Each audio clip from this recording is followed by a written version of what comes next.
உங்களை நம்முடைய common man YouTube சேனலுக்கு அன்போடு வரவேற்கிறேன். அதாவது இந்த ஒரு பதிவில் நம்ம என்ன பார்க்க போறோம்னு கேட்டிங்கன்னா, காமனாக நம்ம எல்லாருமே பண்ணக்கூடிய தப்பு என்ன? ஒரு காய்கறி வாங்க போறோம் அப்படின்னா நம்ம பண்ணக்கூடிய தப்பு வந்துட்டு ரொம்ப ரொம்ப முக்கியம். ஏன்னா நம்மளுடைய சேவிங்ஸ் அப்படின்றது இந்த இடத்துல தான் கரையும். நான் என்னுடைய அனுபவத்தை இப்போ நான் உங்களுக்கு சொல்றேன். இங்க கொஞ்சம் பெரிய பெரிய கடைகள் அப்படின்றதுலாம் இருக்கும். அதுல வந்துட்டு ஃப்ரெஷ்ஷாக காய்கறி இருக்கு அந்த மாதிரி சொல்லிட்டு என்ன பண்ணுவாங்கன்னா, அதனுடைய ரேட் அப்படின்றது நார்மல் மார்க்கெட்ல கிடைக்கிறத விட பன்மடங்கு கொஞ்சம் அதிகமா இருக்கும். எனக்கு இத்தனை நாளா நாங்க வாங்கிட்டு இருந்தேன், எனக்கு தெரியல. எதர்ச்சியா நான் வந்துட்டு வேற ஒரு ஸ்ட்ரீட் அப்படின்றதுக்குள்ள போறேன். அங்க காய்கறி நிறைய இருக்கும். அங்க நிறைய கூட்டமாலாம் நிறைய கடைலாம் இருக்கும். பக்கத்து பக்கத்துல நிறைய கடை இருக்கும். அங்க போகும்பொழுது ஒரு கடைக்கு ஒரு கடை ஒரு போர்டை போட்டு வச்சுக்கிட்டு நிறைய வந்துட்டு அமௌண்ட் வித்தியாசங்கள் அப்படின்றது சொல்றாங்க. இந்த கடையில பார்த்தா தக்காளி கிலோ வந்துட்டு 20 ரூபா போட்டிருக்காங்க. இந்த கடையில பார்த்தா தக்காளி கிலோ 25 ரூபா போட்டிருக்காங்க. அதுல இருக்கக்கூடிய தக்காளி வித்தியாசங்கள் அப்படின்றது இருக்கு.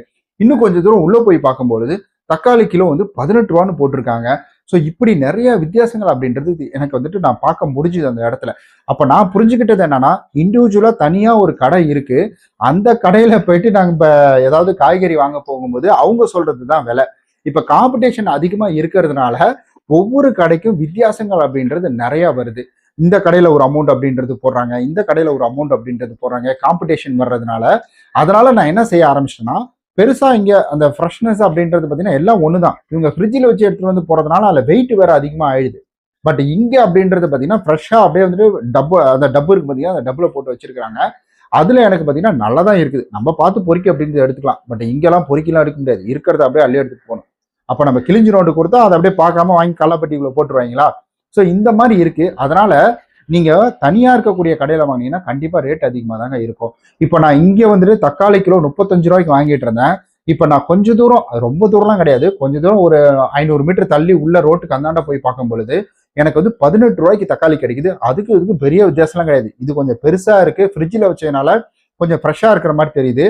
அதுக்கு வெயில்ல வச்சிருக்காங்க அப்படின்னா கொஞ்சம் வந்துட்டு ஃப்ரெஷ் இல்லாத மாதிரி தெரியுது, அவ்வளவுதான். மற்றபடி ரெண்டுமே சேமா தாங்க இருக்கு. அதனால இதுல எனக்கு பாத்தீங்கன்னா 18 ரூபா இங்க இருக்கு, 35 ரூபா இங்க இருக்கு. இதுல ஒரு 2 ரூபா, அதுல ஒரு 10 ரூபா, 10 ரூபா போட்டீங்கன்னா 30 ரூபா, 12 ரூபாய் ஆச்சு, 12 ரூபாய் போட்டா 30 ரூபா, அப்புறம் இதுல ஒரு 5 ரூபா. அப்போ 17 ரூபாய் எனக்கு வந்துட்டு இங்க இருந்து ஒரு 500 மீட்டர் தள்ளி போனதுனால எனக்கு லாபம் கிடைச்சதுங்க. ஆனா அதே போல கருவேப்பிலை, கொத்தமல்லி எல்லாம் கேட்டா இங்கன்னா தரமாட்டாங்க. அப்ப அங்க போய் கேட்கல தராங்க. இது ஏன் அப்படின்னு யோசிச்சு பார்க்கும்போது காம்படிஷன் நிறைய இருக்கு. உன் கடை எல்லாம் வேற கடையில் வாங்கி போறேன் போயா அப்படின்ற மாதிரி. ஏன்னா அவங்க கடை வச்சிட்டு இருக்காங்க, அவங்க வியாபாரம் பண்ணியே ஆகணும். அதனால அவங்க என்ன நினைப்பாங்கன்னா, எப்படியாவது இதை வித்துடணும் அப்படின்ற மாதிரி அவங்க நல்ல ஆஃபர்லாம் போட்டு கஸ்டமரை கவனிச்சு வித்து தள்ளிடுவாங்க. அதனால இந்த மாதிரி ட்ரை பண்ணி பாருங்க. 17 ரூபா அப்படின்றது சும்மா கிடையாது. நான் டெய்லியும் காய்கறி அப்படின்றது வாங்குவேன். ஒரு நாளைக்கு 17 ரூபா அப்படின்றது வச்சுக்கோங்களேன், 10 ரூபா வச்சுக்கோங்களேன், மாசம் 300 ரூபாய் ஆச்சு. மாசம் 300 ரூபா எடுத்துக்கிட்டீங்கன்னா 10 மாசத்துக்கு உங்களுக்கு வந்து 3000 அப்படின்றது ஆச்சு.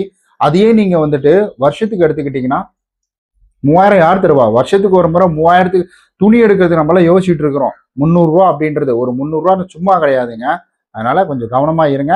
இந்த மாதிரி வந்துட்டு சில விஷயங்களை பற்றி தெரிஞ்சுக்க, இந்த காமன் மேன் ப்ராப்ளத்தை பத்தி ஃபேஸ் பண்ணோம்னா அதை பற்றி தெரிஞ்சுக்க நம்மளோட சேனலை சப்ஸ்கிரைப் பண்ணி வச்சுக்கோங்க. இனி இந்த ரிலேட்டடான டெய்லி நிறைய வீடியோ வரப்போகுது.